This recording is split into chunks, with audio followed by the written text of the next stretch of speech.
ચલો વિદ્યાર્થી મિત્રો, આપણે સાયકોલોજીમાં અગાઉના લેક્ચરમાં પ્રયોગના લક્ષણો જોયા હતા. તો પ્રયોગનું પ્રથમ લક્ષણ કયું હતું? નિયંત્રણ, પછી પરિવર્તન, પુનરાવર્તન અને વસ્તુલક્ષિતા. એ 4 શું હતા? પ્રયોગના લક્ષણો હતા. હવે આપણે જોઈએ પરિવર્ત્ય એટલે શું. પરિવર્ત્ય એટલે શું?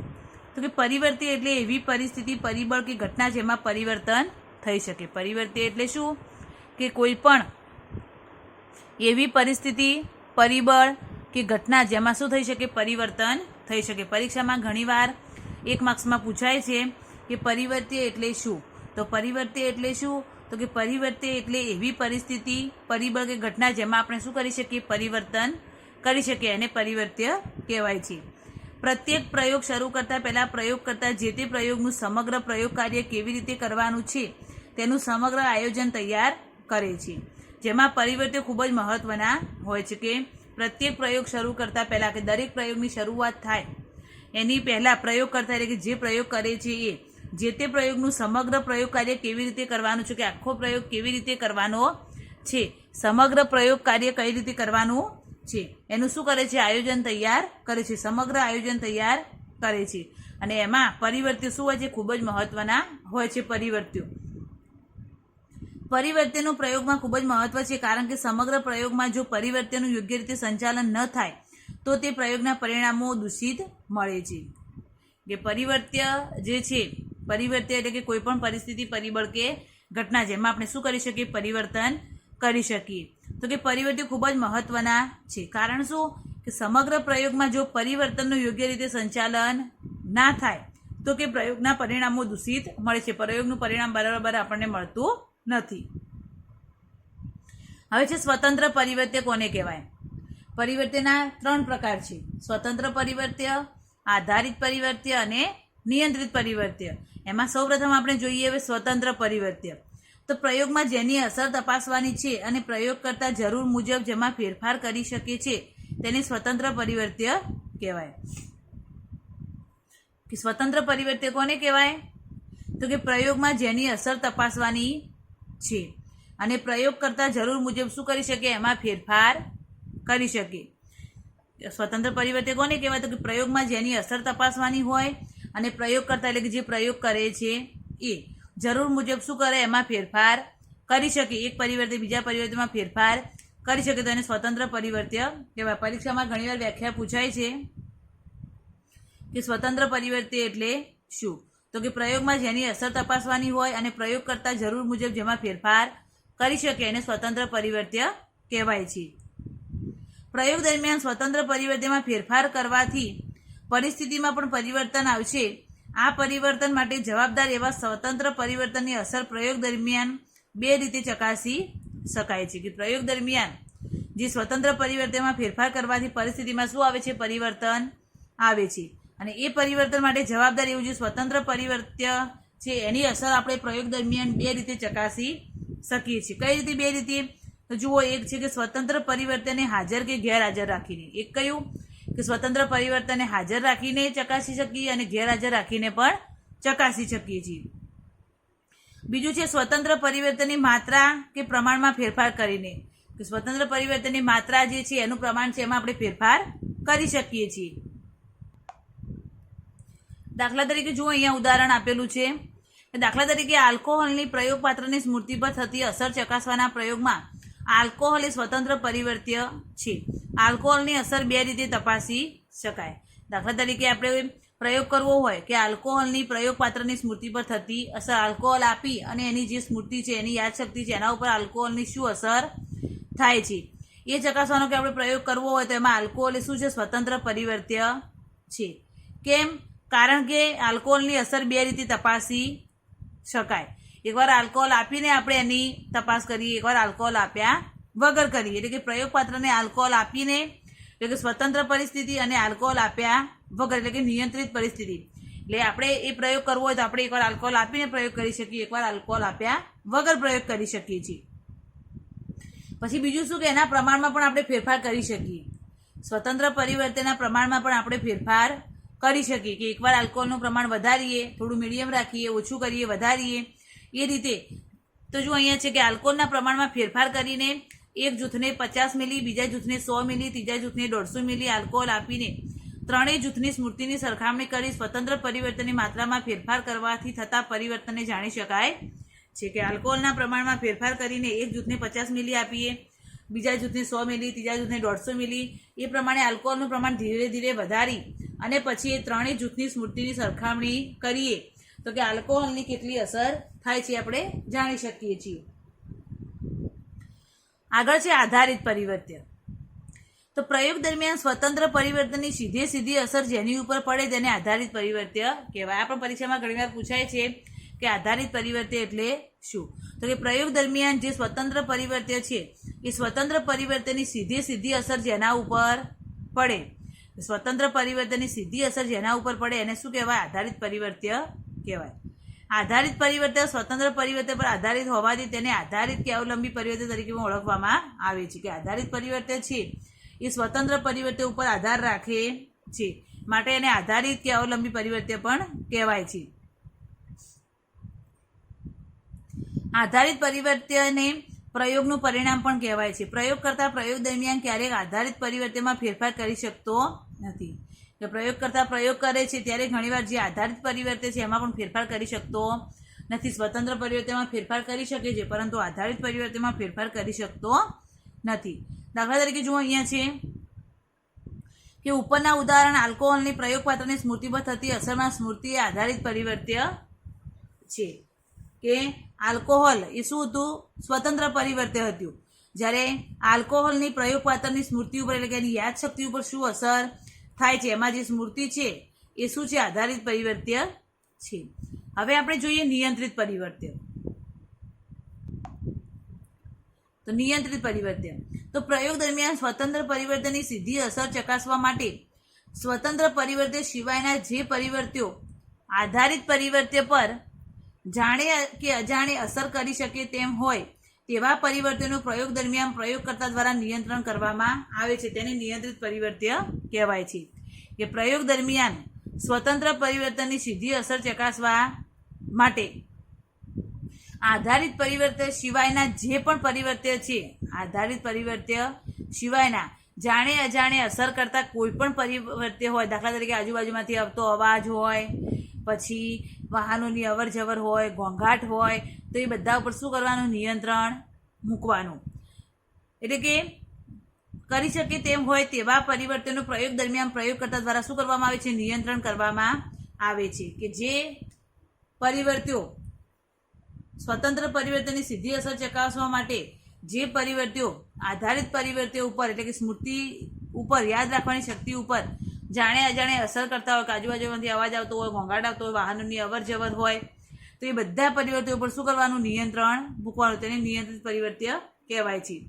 પ્રયોગ દરમિયાન નિયંત્રિત પરિવર્તનનું યોગ્ય રીતે નિયંત્રણ જો થયું હોય તો અને માત્ર તો સ્વતંત્ર પરિવર્તનની શુદ્ધ અસર ચકાસી શકાય છે. કે જો બરાબર નિયંત્રણ કર્યું હોય તો સારું રિઝલ્ટ મળે છે. જો બરાબર નિયંત્રણ થયેલું ના હોય તો યોગ્ય રિઝલ્ટ પ્રાપ્ત થતું નથી. એટલે કે સારું અસર ચકાસી શકાતી નથી. જો પ્રયોગ દરમિયાન નિયંત્રિત પરિવર્તનનું યોગ્ય રીતે નિયંત્રણ ન થયું હોય તો પ્રયોગમાં પ્રાયોગિક ભૂલ સર્જાય છે. પરીક્ષામાં ઘણીવાર પૂછાય છે કે જો પ્રયોગ દરમિયાન નિયંત્રિત પરિવર્તનનું સારી રીતે નિયંત્રણ ન થયું હોય તો પ્રયોગમાં શું આવે? તો પ્રાયોગિક ભૂલ આવે છે. ભૂલ થાય છે. પ્રયોગ સાચો ગણાતો નથી. એટલે કે યોગ્ય જે નકામું છે એના ઉપર નિયંત્રણ હોવું જોઈએ. અગાઉ જોયું તેમ પરિવર્તનના વિવિધ દ્રષ્ટિબિંદુથી અનેકવિધ પ્રકારો દર્શાવ્યા છે, પરંતુ તેનો અભ્યાસ જેમ જેમ ઉચ્ચ કક્ષા એ કરતા જઈશું તેમ તેમ અન્ય અભિગમોથી વર્ગીકૃત થયેલા પરિવર્તનો પ્રકારનો પરિચય મળતો જશે. કે હવે અગાઉના લેક્ચરમાં આવશે ભણવાનું. હવે છે પ્રયોગનું ઉદાહરણ. તો ઉપરોક્ત પ્રયોગ અંગેની મૂળભૂત બાબતોને પ્રયોગના ઉદાહરણ દ્વારા આપણે સમજીએ. ધારો કે આપણે થિયામીનની વ્યક્તિની બુદ્ધિશક્તિ પર થતી અસર તપાસવા માટેનો પ્રયોગ કરવો છે. તો આ માટે એક બાળકની બુદ્ધિશક્તિ પર થિયામીનની અસર થાય છે કે નહીં તે તપાસવું છે. તો આ પ્રયોગમાં થિયામીન એ સ્વતંત્ર પરિવર્તન છે, જ્યારે બાળકની બુદ્ધિશક્તિ આધારિત પરિવર્તન છે. થિયામીન શું છે? સ્વતંત્ર પરિવર્તન છે, કારણ કે એમાં આપણે ફેરફાર કરી શકીએ છીએ, માટે એ સ્વતંત્ર પરિવર્તન છે. જ્યારે બાળકની બુદ્ધિશક્તિ શું છે? આધારિત પરિવર્તન છે, એમાં આપણે કોઈ ફેરફાર કરી શકતા નથી. આથી થિયામીન સિવાયના જે પરિવર્તે બુદ્ધિશક્તિ પર અસર કરી શકે તેમ હોય તેવા અન્ય તમામ પરિવર્તનને સંપૂર્ણપણે નિયંત્રણ કરવા અનિવાર્ય છે. કે જે થિયામીન સિવાયના જે છે, થિયામીન એ સ્વતંત્ર પરિવર્તે છે, જ્યારે બાળકની બુદ્ધિશક્તિ આધારિત પરિવર્તે છે. અને થિયામીન સિવાયના જે પરિવર્તે છે કે આપણી વ્યક્તિની બુદ્ધિશક્તિ ઉપર અસર કરે, તો એવા બધા જે પરિવર્ત્યો છે એવા બધા પરિવર્ત્યો ઉપર શું કરવાનું? નિયંત્રણ મૂકવાનું છે. હવે બાળકને થિયામીન આપ્યા પહેલાં તેની બુદ્ધિશક્તિનું માપન કરવામાં આવે છે. પછી બાળકને લગભગ 6 માસ માટે સતત થિયામીન આપવામાં આવે છે. એ પછી બાળકની બુદ્ધિશક્તિનું માપન કરવામાં આવે છે. અને બાળકની બુદ્ધિશક્તિ પહેલાં કરતાં વધુ આવે તો થિયામીનની બાળકની બુદ્ધિશક્તિ પર અસર થાય છે તેમ કહી શકાય. કે બાળકને થિયામીન આપ્યા પહેલાં એની બુદ્ધિશક્તિ કેટલી છે એનું માપન કરવામાં આવે. પછી બાળકને થિયામીન આપવામાં આવે એટલે કે 6 માસ માટે સતત થિયામીન આપવામાં આવે છે એનું, અને પછી એનું બુદ્ધિનું માપન કરવામાં આવે છે. અને જો બાળકની બુદ્ધિશક્તિ પહેલાં કરતાં થોડું વધારે આવી હોય, થોડી બુદ્ધિશક્તિ વધે, તો કે થિયામીનની બાળકની બુદ્ધિશક્તિ ઉપર અસર થાય છે એમ આપણે કહી શકીએ છીએ.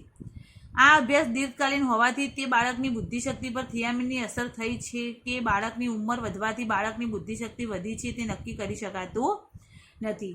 અને આ અભ્યાસ કેવો છે? લાંબા ગાળા સુધી ચાલે છે, દીર્ઘકાલીન અભ્યાસ છે, લાંબા સમયગાળા સુધી ચાલે છે. માટે આપણે એમ નથી કહી શકતા કે બાળકની બુદ્ધિશક્તિ પર થિયામીનની અસર થઈ છે, કારણ કે બાળકની ઉંમર વધે એમ પણ એની બુદ્ધિશક્તિનો વિકાસ થાય છે.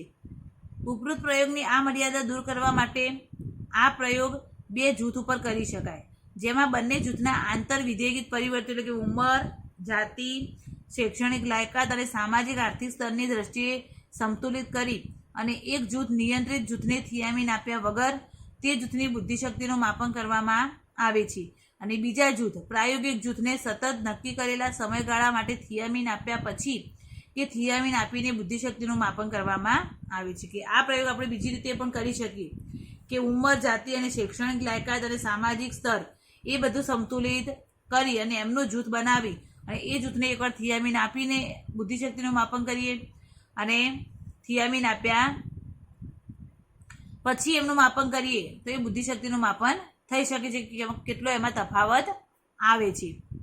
ત્યાર પછી બંને જૂથની બુદ્ધિશક્તિની તુલના કરતાં જો પ્રાયોગિક જૂથનો બુદ્ધિઆંક નિયંત્રિત જૂથ કરતાં વધુ આવે તો સ્પષ્ટપણે થિયામીનની બુદ્ધિશક્તિ ઉપર અસર છે તેમ ચોક્કસ કહી શકાય. કે આપણે બંને જૂથની બુદ્ધિશક્તિની તુલના કરી, એમાં જો પ્રાયોગિક જૂથનો બુદ્ધિઆંક નિયંત્રિત જૂથ કરતાં કેવો આવે? વધુ આવે, તો આપણે કહી શકીએ કે થિયામીનની બુદ્ધિશક્તિ ઉપર શું થાય છે? અસર થઈ શકે છે. આ રીતે નિષ્કર્ષ તારવીને થિયામીનની વ્યક્તિની બુદ્ધિશક્તિ પર થતી અસર પ્રાયોગિક ધોરણે જાણી શકાય છે, અને આપણે જાણી શકીએ છીએ એમની બુદ્ધિ કસોટી. હવે જે પ્રયોગના લાભ અને મર્યાદા, કે પ્રયોગનો શું લાભ થાય છે, શું મર્યાદા છે એની, તો પહેલા લાભ જોઈએ. તો પ્રયોગમાં નિયંત્રણ શક્ય હોવાથી પ્રયોગનો આશય સિદ્ધ થાય છે અને સ્વતંત્ર પરિવર્તનની શુદ્ધ અસર ચકાસવી શક્ય બને છે. કે પ્રયોગમાં શું થઈ શકે છે? નિયંત્રણ શક્ય છે, નિયંત્રણ થાય છે, એના કારણે પ્રયોગનો આશય સિદ્ધ થાય છે, બરાબર પ્રયોગ થઈ શકે છે, અને સ્વતંત્ર પરિવર્તનની શુદ્ધ અસર પણ ચકાસી શકાય છે. પ્રયોગમાં પુનરાવર્તન શક્ય હોવાથી પરિણામોની વિશ્વસનીયતા સ્થાપિત કરી શકાય છે, તેમજ પ્રયોગ પુનરાવર્તિત કરી તેનો ઝીણવટભર્યો અભ્યાસ કરવો શક્ય બને છે. અને પ્રયોગમાં પુનરાવર્તન પણ શક્ય છે, ફરીથી આપણે એનું પુનરાવર્તન કરી શકીએ છીએ, માટે પરિણામોની વિશ્વસનીયતા સ્થાપિત કરી શકાય છે અને ઝીણવટપૂર્વક એનો અભ્યાસ પણ થઈ શકે છે. પ્રયોગકર્તા પોતાની ઈચ્છા પ્રમાણે પ્રયોગમાં પરિવર્તન હસ્તોપયોજન કરી શકે છે. પ્રયોગકર્તા શું કરી શકે? પોતાની ઈચ્છા પ્રમાણે, પોતાની ઈચ્છા મુજબ એમાં ફેરફાર કરી શકે છે. પ્રયોગના પરિણામો ચોક્કસ અને સંખ્યાત્મક સ્વરૂપે પ્રાપ્ત થતા હોવાથી તેનું વિશ્લેષણ અને અર્થઘટન સરળ બને છે. પ્રયોગના પરિણામો છે એ ચોક્કસ અને સંખ્યાત્મક સ્વરૂપે પ્રાપ્ત થાય છે, એના કારણે એનું વિશ્લેષણ અને અર્થઘટનમાં સારી રીતે થઈ શકે છે. હવે એની મર્યાદા શું છે? તો પ્રયોગમાં પ્રયોગના હેતુની જાણ પ્રયોગપાત્રને થઈ જાય તો તેના કાર્યમાં કૃત્રિમતા આવી જવાની સંભાવના રહે છે. પ્રયોગમાં જે પ્રયોગ કરવાનો છે એ પ્રયોગના હેતુની જાણ જો પ્રયોગપાત્રને થઈ જાય, પ્રયોગપાત્રને ખબર પડી જાય તો પ્રયોગપાત્રનું વર્તન શું થઈ જાય છે? બદલાઈ જાય છે, એના વર્તનમાં કૃત્રિમતા આવી જાય છે. પ્રયોગમાં જીવંત માનવી કે પ્રાણી ઉપર કરવાનો હોવાથી તેમનો સહકાર સારા અને વ્યવસ્થિત પ્રયોગ માટે અનિવાર્ય બની જાય છે. કે પ્રયોગ એ જીવંત માનવી અને પ્રાણી ઉપર કરવાનો હોય છે, એટલે કે એમનો સાથ સહકાર સારા અને વ્યવસ્થિત પ્રયોગ માટે અનિવાર્ય હોય છે. પ્રયોગ કરવામાં ક્યારેક પ્રયોગકર્તા માટે નૈતિક, કાનૂની અને સામાજિક બાબતો બંધન કરતા બની રહે છે. પ્રયોગ કરવામાં ઘણીવાર પ્રયોગકર્તા માટે નૈતિક, કાનૂની, સામાજિક બાબતો પણ એને બંધન કરતા હોય છે. એને આધીન, એને ધ્યાનમાં રાખી અને પ્રયોગ કરવાનો હોય છે. એના પછી છે પ્રશ્નાવલી પદ્ધતિ.